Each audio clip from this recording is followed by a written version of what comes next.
మాకు దగ్గరలో శ్రీ గోవర్ధన క్షేత్రం అని చెప్పేసి ఒక టెంపుల్ అయితే ఉంది.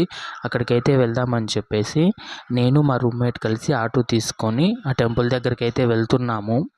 సో, ఈ టెంపుల్ గురించి చెప్పాలంటే శ్రీకృష్ణుడు తన ప్రజల్ని కాపాడుకోవడానికి గోవర్ధనగిరి పర్వతాన్ని చిటికెన వేలుతో ఎత్తాడు కదండీ! ఆ థీమ్‌లో అయితే ఈ టెంపుల్ ఉంటుంది. సో, మేమిద్దరము ఆటో ఎక్కి ఆ టెంపుల్ దగ్గరికైతే వెళ్తున్నాము. ఈ టెంపుల్ అయితే చాలా బాగుంటుంది. అండ్ మీరిక్కడ చూసినట్లయితే మేమిద్దరము టెంపుల్ దగ్గరికైతే వచ్చేసాము. బయట నుంచి ఈ టెంపుల్ అయితే ఇలా కనబడుతుంది. శ్రీ గోవర్ధనగిరి క్షేత్రము. ఇవన్నీ నిజంగా రాళ్ళు కాదండి. అలా సెట్ చేశారు.